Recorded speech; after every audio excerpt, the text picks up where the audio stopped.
할렐루야. 우리 자부터 인사하겠습니다. 사랑합니다. 축복합니다. 네, 오늘 우리 교회에 새로 나오신 우리 가족이 있어요. 원영재 성도님 어디 계신가요? 한번 자리에 한번 일어나 주시겠습니까? 가족들이 있는데 아들 둘, 딸 하나 이렇게 썼어. 한번 자리에서 일어나 보세요. 네, 그래요. 자, 일단 박수로 환영하십시다.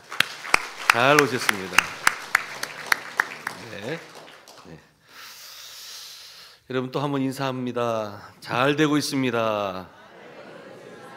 기도하면 됩니다. 안 따라하신 분들은 왜 안 따라하세요? 다시 한번 옆에 있는 거 인사합니다. 잘 되고 있습니다. 기도하면 됩니다. 아멘. 오늘도 주님을 찬양합니다. 또 우리가 믿음으로 고백합니다. 여러분 오늘 하루도 우리에게 좋은 일이 있을 줄로 믿습니다. 반드시 좋은 일이 있을 줄로 믿습니다. 예배에 성공하시기를 바랍니다. 모든 하나님께 기도로 다 맡기시기를 바랍니다. 하나님께서 응답하시고 하나님의 때에 정확하게 우리의 기도를 또 응답해 주실 줄로 믿습니다.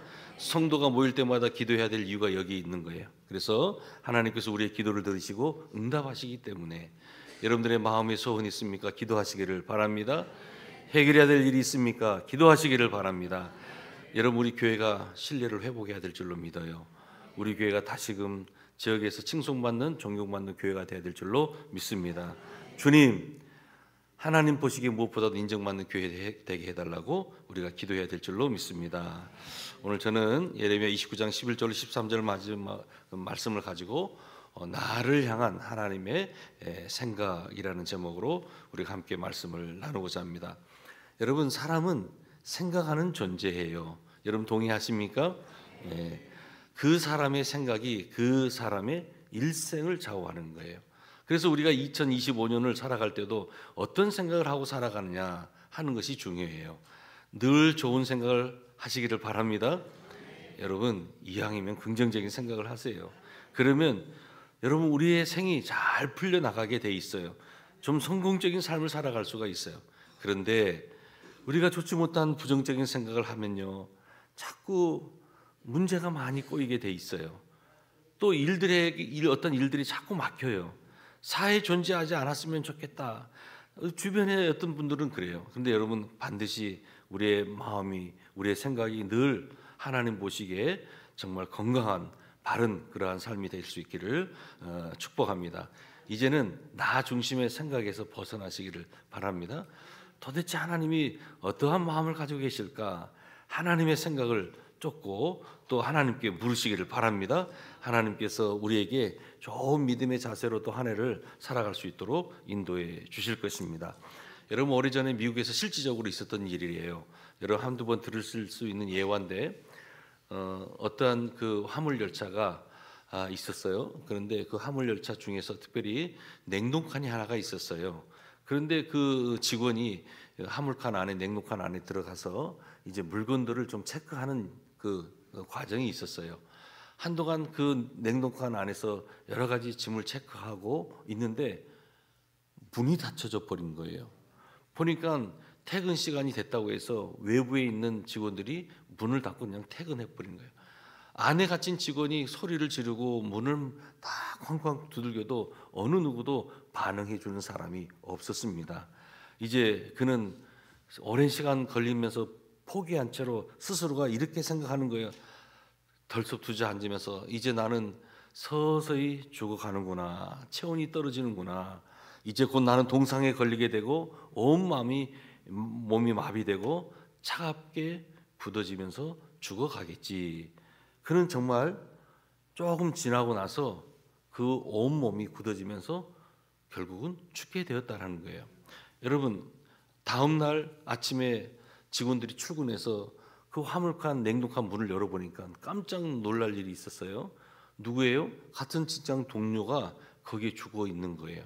그런데 더 놀라운 것은 그 같은 동료가 보니까 몸이 굳어진 채로 이렇게 싸늘한 시체로 돼 있는데 그 화물칸 냉동칸 안에는 온도가 영상 10도에서 15도였다라고 하는 거예요. 영하의 그런 날씨가 아니었던 거예요. 여러분, 그를 죽인 것은 추위가 아니었어요. 바로 그의 생각이 부정적인 생각이 그를 죽게 만들었다는 거예요.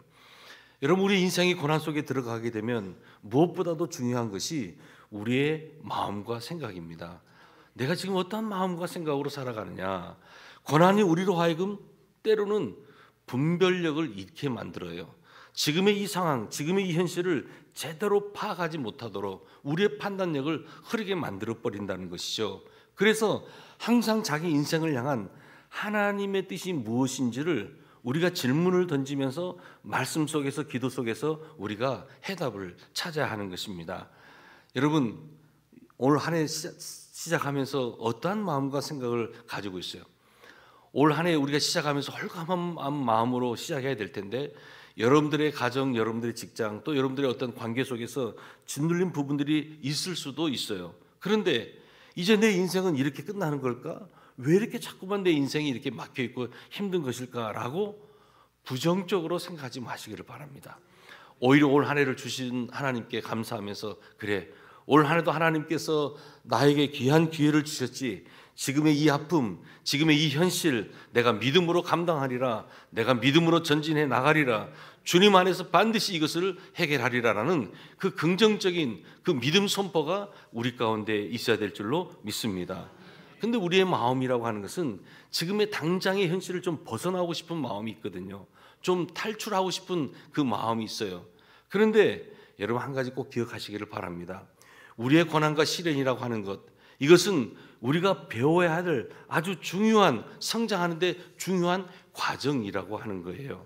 그래서 우리는 이 고난의 터널, 때로는 우리의 이 암울한 현실 속에서 우리가 자꾸만 빨리 탈출하려고 하는데 염도하지 마시고, 오히려 지금 이 상황 속에서 하나님의 뜻이 무엇이지? 하나님이 어떠한 생각을 하고 계시는 것일까라고 질문을 하면서 우리가 하나님의 때를, 하나님의 뜻을 분별하면서 더 깊이, 더 열심히 기도하는 것이 우리에게 필요한 일인 줄로 믿습니다. 여러분, 이사야 선지자가 이제 그 활동했을 때보다 100년 뒤에 이제 늦게 태어난 예레미야가 있었어요. 이 예레미야는 우리가 잘 알다시피 눈물의 선지자라고 했어요. 왜 눈물의 선지자라는 그 별명이 붙었을까요? 그는 하나님 앞에 온 마음과 온 힘을 다하여 기도하는 선지자였다라고 하는 거예요. 그래서 그의 눈에는 눈물이 있었어요. 예레미야, 제사장 가문에서 태어나서 참 많은 교육을 받았던 그런 엘리트 제사장이었어요. 그는 10대 후반에 하나님으로부터 부름받은 선지자였어요. 목회 활동을 그때서부터 시작했어요. 그러니까 그가 사역했던 이 40년의 세월이라는 것, 그런데 그가 사역했던 이 40년의 세월은 지금 조국 유다의 국운이 아주 급속히 기울어졌던 그러한 어두울 때 그가 선지자 역할을 하고 있었습니다. 마침내 그 남유다가 바벨론에게 망하게 됩니다. 수많은 사람들이 포로로 끌려가게 됩니다. 아주 암울한 시대였어요. 그는 패역한 유다 백성들에게 장차 다가올 하나님의 진노에 대한 심판을 그들에게 예언을 한 거예요. 자신의 동족으로서부터 이 예언을 하다 보니까 핍박을 받는 거예요. 조롱하는 거예요. 심지어는 감옥까지 갇히게 되었던 것입니다. 그러나 그의 예언대로 어떻게 됐습니까? 심판은 바로 정확하게 임하게 되었어요. 주 586년에 바벨론에 의해서 결국은 그 조국 유다는 망하게 되었습니다. 수많은 유대인이 죽어가게 되었어요. 또 수많은 그 유다 백성들이 바벨론으로 포로로 끌려가게 되었던 것입니다. 나라가 완전히 망가졌어요. 그런데 이 나라가 완전히 망가지기 전인 주전 605년부터 바벨론은 유다를 침공했어요. 그러면서 그때서부터 수많은 포로를 끌고 가기 시작했습니다. 그런데 그때 하나님께서 예레미야 선지자에게 주신 말씀이 있어요. 그래서 이 예레미야는 하나님이 주신 그 말씀을 가지고 편지를 썼어요. 그것이 바로 예레미야 선지자의 편지 일부분이 오늘 우리 본문에 지금 나와 있어요. 어떠한 내용입니까?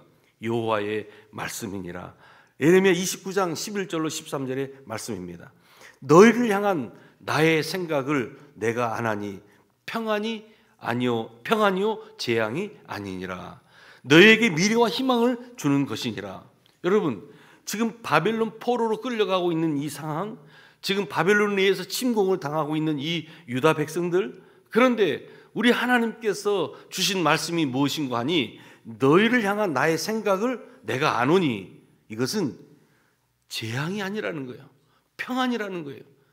또 무슨 말씀을 하는 거 하니 너희에게 미래와 희망을 주는 것이니라 말씀하고 있어요. 여러분 어떻게 포로로 끌려가고 있고 바벨론의 이 침공, 이 전쟁을 경험했던 우리 어르신 세대가 있을까요? 그런데 이 전쟁과 이 지금 포로 끌려가는 이 상황이 어떻게 재앙이 아닙니까? 그런데 하나님께서는 오히려 평안이라는 거예요. 미래와 희망을 주는 것이라고 하여. 그러면서 하시는 말씀이 어떤 말씀입니까? 너희가 내게 부르짖으며 내게 와서 기도하면 내가 너희들의 기도를 들을 것이고 너희가 온 마음으로 나를 구하면 나를 찾을 것이고 나를 만나리라 말씀하고 있어요.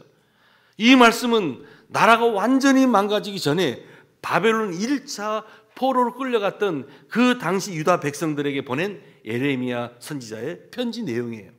여러분 1차 포로 때 끌려갔던 사람이 누가 있어요? 우리가 잘 알고 있는 다니엘과 세 친구들도 바로 1차 포로 때 끌려갔던 사람들이었어요. 그런데 지금 자신들은 하나님의 선택받은 민족이라는 굉장한 자부심을 가지고 있었어요. 우리 민족은 그래도 하나님 앞에 선택받은 민족인데 라는 그 자긍심을 가지고 있었는데 지금 그들이 이역만리 바빌론으로 포로로 끌려가고 있으니 얼마나 지금 이 신세가 처참하고 또 지금 이 상황이 수치스럽고 지금 이 상황이 절망스럽겠습니까? 하지만 아직까지 나라가 완전히 망하지 않았고 예루살렘 성전도 지금 남아 있었어요. 그들은 어떻게든 곧 고향으로 돌아갈 것이라는 신랄 같은 소망을 품고 있었어요. 자, 그런데 그들의 힘든 심리를 이용해서 누가 나타나는 거 하니 거짓 선지자가 나타나는 거예요. 그러면서 그들은 거짓 예언으로 그 백성들을 또 이용하는 거예요. 그때 대표적인 사람이 누구였습니까? 하나냐라는 사람 선지자였어요. 이 하나냐는 예루살렘 성전에서 백성들 앞에서 이렇게 말하는 거예요. 하나님이 말씀하셨는데 이제 하나님께서 이 바벨론 왕의 멍에를 꺾을 것이다. 그리고 포로 생활이 2년 안에 끝나고 모든 포로가 다 예루살렘으로 돌아올 것이다 라면서 거짓 예언을 하는 거예요. 절망과 고통 중에 있는 유다 백성들은 이 하나냐 거짓 선지자의 말을 듣고 예언을 듣고 마음이 뻥 뚫리는 그러한 순간이었어요. 야, 곧 있으면 우리가 돌아갈 수 있구나. 정말 듣기 좋은 말이었어요. 그러나 그것은 하나님이 주신 말씀이 아니었습니다. 거짓된 예언이었어요. 그 하나님께서 이 예레미야 선지자, 눈물의 선지자를 통해서 주신 내용이 있었어요. 당시 유다 백성들의 그 혼란함을 다 정리해 주셨어요. 그 내용이 무엇입니까? 예레미야 29장 8절로 9절의 말씀이에요. 만군의 여호와 이스라엘의 하나님께서 이와 같이 말씀하시느니라. 너희 중에 있는 선지자들에게와 점쟁이에게 미혹되지 말며 너희가 꾼 꿈도 거짓 듣고 믿지 말라. 내가 그들을 보내지 아니하였었도다. 그들이 내 이름으로 거짓을 애언함이라. 여호와의 말씀이니라. 지금 그 어려움 가운데 있는 혼란 가운데 있는 이 유다 백성들에게 하나님께서 예레미야 선지자를 통해서 정리를 시켜주는 거예요. 멀리 예루살렘에서 거짓 예언을 하는 하나냐 같은 이도 있었지만은 또 포로 생활을 하고 있는 백성들 중에 거짓 선지자들 또는 점쟁이와 복수를 하는 사람들 또 꿈을 통해서 하나님의 음성을 듣는 사람들이 있어서 백성들을 미혹시키는 거예요. 여러분 특별히 교회 안에서 꿈 얘기하는 사람들 조심하세요. 집사님 내가 어젯밤 꿈속에 하면서 얘기하는 분들 계세요. 여러분 이런 분들은 조심해야 돼요. 또 설령 그런 꿈을 꿨더라 하더라도 여러분 그냥 뭔가 좋은 일이면 찬양하시고 좋지 못한 일이면 기도하시기를 바랍니다. 그런데 이것이 마치 하나님이 내게 주신 꿈인 것처럼 신령한 일인 것처럼 그렇게 해서는 안 돼요. 그래서 이 꿈 때문에 교회가 망가진 교회들이 한두 교회가 아니에요. 꿈에 나타났는데 어떤 권사님이 꿈에 나타났는데 우리 목사님이 하면서 이거 교회를 혼란스럽게 하는 거예요. 그런데 그 당시에도 꿈을 통해서 하나님이 이러한 음성을 들려주셨다라고 하면서 유다 백성들을 혼란스럽게 만드는 거예요. 그들은 대부분 곧 바벨론이 무너지게 된다는 거예요. 그리고 이제 우리는 곧 예루살렘으로 돌아갈 것이라고 그들에게 거짓된 말로 그들을 이제 미혹하게 됐던 것. 이유가 있다면 돈을 착복하는 거예요. 그것을 이용하면서 그들이 하나님이 보내시지 않으셨는데 하나님의 이름으로 거짓을 예언하였다는 것입니다. 여러분, 우리가 일생이 힘들잖아요. 참 어려울 때 보면요, 거짓 예언자들이 주변에 나타나게 돼요. 여러분, 또 우리가 힘들면 어디 찾아가요? 교회요. 예. 우리 할렐루야 찬양 대원들은 교회를 찾아서 기도한답니다. 어떤 권사님 어디 가세요? 그러니까 점집에 간대요. 왜요? 그랬더니까 우리 딸이 결혼을 앞두고 궁합이 맞나 안 맞나 한번 용하다는 데 간대요. 여러분, 이래서는 돼야 안 돼요? 이건 안 되는 거예요. 그런데 하나님의 뜻이요, 내가 하나님의 음성을 들었다고 하면서 거짓 예언자들이 주변에 많이 있다는 거예요. 여러분, 하나님께서는 사람들을 현혹시키는 거짓된 이 좋지 못한 소문들을 보면서 이것은 아니다라고 하면서 정리해 주셨어요. 뭐라고 말씀하신 거 아니에요? 오늘 본문을 보세요. 예레미야 29장 10절에 보면 여호와께서 이와 같이 말씀하시느니라. 바벨론에서 70년이 차면 내가 너희를 돌보고 나의 선한 말을 너희에게 성취하여 너희를 이곳으로 돌아오게 하리라 말씀하는 거예요. 당시 주변의 거짓 선지자들은 곧 돌아오게 된다는 거예요. 2년 안에 돌아오게 된다고 하고 또 다양한 달콤한 말로 그들을 현혹시키는 거예요. 그런데 하나님께서 말씀하시기를 바벨론에서 너희들은 반드시 70년을 채워야 된다는 거예요. 70년이 차면 내가 너희를 돌보고 또 내가 너의 선한 말을 성취하여 너희를 이곳으로 돌아오게 하겠다라고 말씀하시는 거예요. 자, 여러분, 왜 하나님께서 하필이면 이 70년이라는 바벨론 포로 생활을 경험하게 했을까요? 여러분, 이 70년이라고 하는 것은 그동안 하나님의 백성이면서 그들이 분명히 하나님을 찬양하며 하나님을 경배해야 될 그 백성들이 오히려 그들이 정말 잘못된 우상 앞에 절하게 되고 잘못된 그러한 그 신상에서 절하게 되고 하나님을 떠났던 그 백성들에게 하나님께서 저들의 죄를 회개하고 근신하는 그 시간을 주셨다라고 하는 것입니다. 거짓된 자들의 달콤한 유혹에 속아 넘어가서 이 시간을 겸손하게 받아들이지 못하고 안절부절 못하는 이들에게 있어서 하나님은 분명히 정리시켜 주셨어요. 70년의 시간이 이들에게는 필요하다는 거예요. 하나님의 때가 와서 하나님의 말씀이 이루어질 것이라는 거예요. 그때 비로소 너에게 회복과 은혜가 부어질 것이다. 그러나 지금은 회개와 근심과 정결의 때라는 거예요. 그 백성들이 영적으로 너무나 오염되어 있기 때문에 바벨론 포로로 잡혀가서 그들이 정결하게 되는, 그 근심하게 되는 회개의 시간들을 가져야 된다는 거예요. 그러면서 하나님의 때에 하나님의 방법으로 이제 그 백성들을 인도해 주신다는 것을 주님은 지금 말씀하고 있습니다. 여러분, 하나님께서 우리를 때로는 포로로 허락해 주실 때가 있어요. 광야로 우리를 내보내실 때가 있어요. 이때는 우리가 조급하게 생각하지 마세요. 우리가 인위적인 방법으로 이러한 시간들을 단축시키려고 해서는 안 돼요. 오히려 이때는 하나님의 뜻이 이루어질 수 있도록 오히려 우리는 기다리면서 인내하면서 기도하는 거예요. 이 같은 배경을 바탕으로 우리는 오늘 이 예레미야의 말씀을 묵상해야 돼요.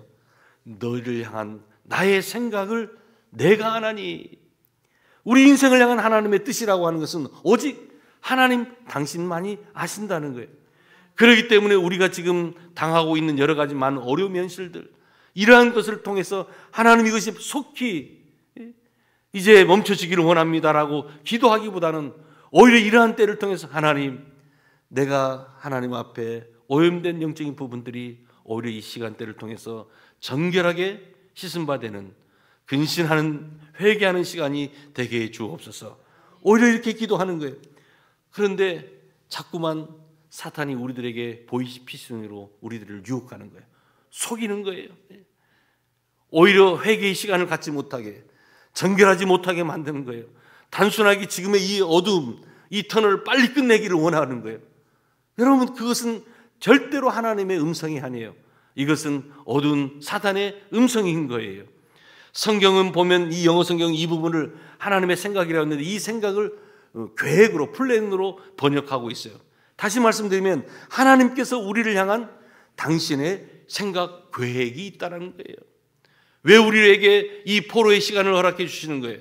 왜 우리를 이 광야의 시간으로 보내시는 거예요? 여기에는 당신의 생각, 당신의 계획이 있다라고 하는 거예요. 그래서 주님은 분명히 말씀하세요. 이것은 재앙이 아니라는 거예요. 평안이라는 거예요. 이것은 미래가 있고 이것은 우리에게 있어서 정말 반드시 필요한 그런 소망의 희망의 시간이라고 하는 것을 말씀해 주고 있는 것입니다. 여러분, 오늘의 현실 감당하기 힘든 일들이 분명히 있을 수 있어요. 하지만 이 때를 통해서 자신을 한번 살펴보시기를 바랍니다.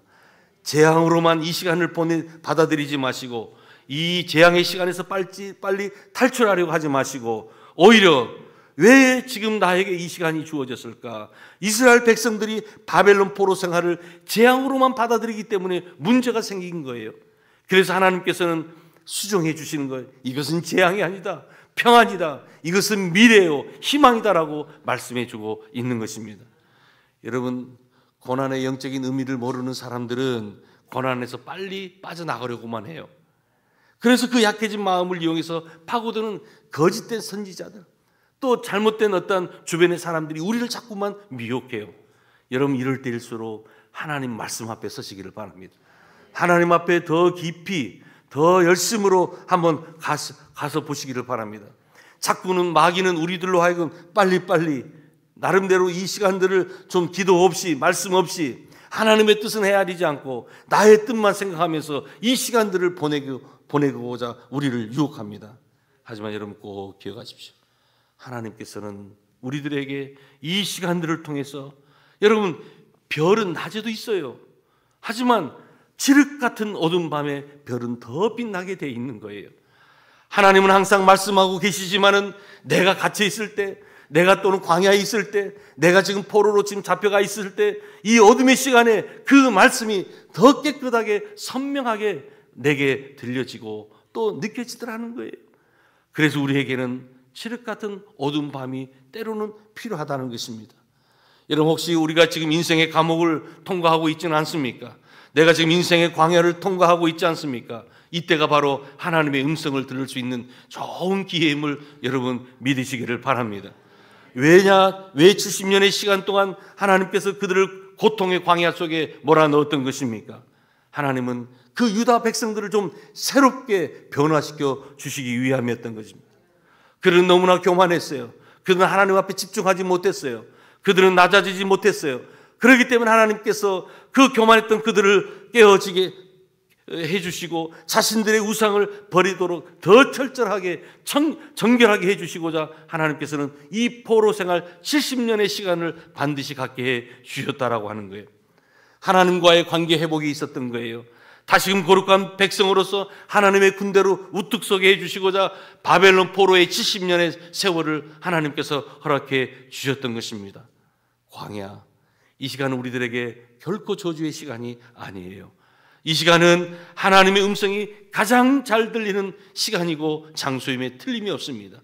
이곳에는 의지할 사람이 없어요. 식량이 없어요. 물이 없어요. 오직 이때는 하나님만이 보이는 시간이에요. 그래서 우리는 이 광야의 시간을 통해서 정말 우리 안에 영적인 도끼를 좀 빼야 돼요. 우리의 강한 그 자아를 부수는 시간이에요. 옛사람의 잔재를 부숴야 되고요. 또한 우리를 겸손하고 깨끗하게 하시는 그 하나님의 만지심의 시간, 이 비주님의 시간을 우리가 가져야 되는 거예요. 눈에 보이는 겉사람은 온통 다 무너져 버렸는데 돈줄은 막혔죠. 몸은 병들었죠. 사방에 우리를 공격하는 주변에 수많은 어떤 그 환경들, 사람들이 있죠. 희한하게도 그런데 우리 안에 속사람이 변하지가 않는 거예요. 여기에 문제가 있는 거예요. 그래서 하나님께서는 이 시간들을 통해서 우리가 더 뜨거운 기도의 사람으로, 더 겸손한 예배자로, 더 주님께서 거듭나기를 원하셔서 우리에게 광야, 이 시간을 허락해 주신다는 거예요. 그야말로 눈에 보이는 상황은 재앙 같지만 결국은 이 시간은 재앙이 아니라 바로 평안임을 여러분 기억하시기를 바랍니다. 우리의 영은 하나님의 평안, 곧 하나님의 샬롬으로 가득 채워지는 시간이 언제냐? 바로 이 광야의 시간이 하나님의 영으로, 하나님의 그 샬롬, 하나님의 평안이 채워지는 시간이 바로 이 광야의 시간이라고 하는 거예요. 그래서 광야의 시간 속에서도 하나님의 평안을 누리는 법을 배워야 돼요. 여러분 힘드세요? 지금 우리가 중환병에 걸렸어요? 내가 지금 여러 가지 많은 물질적인 고난, 그 어려움 가운데 있어요? 내가 지금 정말 풀리지 않는 어떤 문제 속에 갇혀 있어요? 여러분, 오히려 이 시간 속에서, 이 광야 속에서 하나님의 평안을 누리는 법을 배워보시기를 바랍니다. 성경은 우리들에게 말씀하고 있습니다. 너희에게 미래와 희망의 시간이라는 거예요. 이 시간이 너희에게 평화의 시간이 주어질 것이다 라고 말씀하고 있어요. 예레미야는 감옥에 갇혔을 때 어떻게 했습니까? 그는 감옥에 갇혔을 때 하나님 앞에 더 집중하면서 부르짖는 기도를 했던 거예요. 그는 기도의 용사였어요. 그는 그때 이 감옥에서 하나님의 음성을 들었던 것입니다. 미래와 희망은 하나님이 회복해 주신다는 거예요. 하나님의 때에, 하나님의 방법으로 하나님께서 이 광야에서 우리를 내실 거예요. 바벨론 포로에서 우리를 자유케 해주실 거예요. 약속의 땅으로 보내주실 거예요. 그때는 언제입니까? 하나님의 때, 하나님의 시간에 의해서 이루어진다는 거예요. 한 가지 기억하십시오. 하지만 광야는 영원하지 않는다는 것, 반드시 지나가게 되어 있어요. 그렇기 때문에 우리가 이 광야의 시간을 조급한 마음으로 갖지 마시고, 힘들어도 하나님 의심하지 마세요. 인내하면서 기다리는 거예요. 우리가 겸손하게 이 광야의 시간을 회개하고 기도하면 하나님의 때에 반드시 회복시켜 주실 줄로 믿습니다. 그래서 우리는 이 광야의 시간 하나님 앞에 나아가는 거예요. 오늘 성경에 보니까 어떻게 했습니까? 온 몸으로 나를 구하라는 거예요. 나를 찾으라는 거예요. 나를 부르짖으라는 거예요. 그럼 주님께서 찾아주시고 만나게 해주신다는 거예요. 여러분, 이 광야의 시간 때 우리가 할 수 있는 건 단 한 가지예요. 기도하는 거예요. 기도하는 거. 여러분, 대충 기도하지 마시기를 바랍니다. 열왕기상 8장에 보면 온 마음과 온 뜻으로 기도하라고 했어요. 그냥 기도하는 것이 아니라 온 마음과 온 뜻으로 기도하라. 이것은 정말 모든 것을 다 정성을 들여서 하나님 앞에 한번 나가 보라는 거예요. 예레미야 29장 12절에 보면 부르짖으며 내게 오라고 했어요. 여러분, 부르짖는다는 것은 무슨 뜻하는 거예요? 이것은 간절함이 들어있는 거예요. 이 시간에는 정말 사모함으로 주님 앞에 나와서 기도하는 거예요. 오늘 본문 13절에도 보았더니 온 마음으로 나를 구하면 만날 것이라고 말씀하셨어요. 혼신의 힘을 쏟아부으면서 이 광야의 때를 보내야 된다는 거예요. 대충 보내면 안 된다는 거예요. 눈물을 토해내면서, 피를 토해내면서 기도하라는 거예요. 온 마음으로 나를 구하면 만날 것이다. 만날 것이다. 만날 것이다. 여러분, 이 때를 통해서 하나님을 만나는 귀한 역사가 있기를 주님의 이름으로 축복합니다. 지금 힘든 광야를 내가 지나고 있다면 매우 절박한 상황이기 때문에 매우 절박한 기도를 드려야 되는 거예요. 간절히 기도해야 되는 거예요. 정말 절박한 상황 속에서 하늘 문을 열기 원하신다면 우리는 집중해서 온 마음으로 온 뜻과 열정을 다 쏟아부으면서 하나님을 찾아야 되는 거예요. 그때 하나님께서는 만나 주시겠다, 우리에게 말씀해 주고 있는 것입니다. 사랑하는 여러분, 눈물의 선지자 예레미야, 그는 하나님 앞에 처절하게 기도했던 사람이야. 대충 기도하지 않았어요. 부르짖는 기도를 했던 사람이었어요. 온 마음으로 기도했던 사람이었어요. 눈물로 기도했던 사람이었어요. 그런데 왜 오늘 우리의 기도에는 눈물이 없습니까? 왜 오늘 우리의 기도에는 간절함이 사라져 버렸습니까? 왜 우리는 이 시간을 그냥 대충 보내는 것일까요? 안 됩니다. 이 시간을 대충 보내서는 안 돼요. 여러분, 하나님께서는 이 광야 70년의 세월을 우리들에게 그냥 주신 것이 아니에요. 이 시간들을 통해서 우리에게 평안을 주시겠다는 거예요. 이 어둠의 터널 광야 시간을 통해서 평안을 채울 수 있는 시간 되시기를 주님의 이름으로 축복합니다. 오히려 이 광야의 시간을 통해서 밝은 미래를 내다보시기를 바랍니다. 희망이 있음을 내다보시기를 바랍니다. 우리의 가치가 변하지 않으면 우리는 여전히 그대로 지낼 수밖에 없어요. 뭔가 우리의 삶에 변화가 일어나야 되지 않겠어요? 부정적인 생각이 떨어져 나가야 될 줄로 믿습니다. 우리의 강한 자아가 떨어져 나가야 될 줄로 믿습니다. 우리의 이 생각과 마음이 변화되지 않으면 여전히 우리는 바벨론 포로의 생활 그 가운데 갇혀 있는 삶이 되고 말 것입니다. 우리는 이렇게 2025년을 보낼 수 없어요. 여러분 다시 한번 일어나십시다. 새롭게 변화되고 거듭나는 귀한 시간이 될 수 있기를 주님의 이름으로 축복합니다. 우리의 마음을, 우리의 생각을 지금도 잘 아시는 주님께서 성령 하나님 우리의 마음과 생각을 다스려 주옵소서. 올 한 해도 하나님께서 나를 빚어 주옵소서. 오늘도 하나님의 뜻에 믿음으로 순종하며 나가는 내 인생길이 되게 해 주시옵소서. 여러분 하나님 앞에 한 마음으로 기도하고 나가 보십시오. 하나님께서 믿음으로 고난을 이겨내는 여러분들을 향해서 하나님께서 평안을 채워주시면서 미래로 희망으로 우리를 이끌어 주실 줄로 믿습니다. 주 안에 있는 나에게 근심과 걱정이 있을 수 없어요. 주님 안에 오늘 한 해도 거하시고 결국은 약속의 말씀 붙잡고 부르짖어 기도하면서 믿음으로 전진 또 전진해 나갈 수 있는 우리 모든 성도들이 되시기를 주님의 이름으로 축복합니다.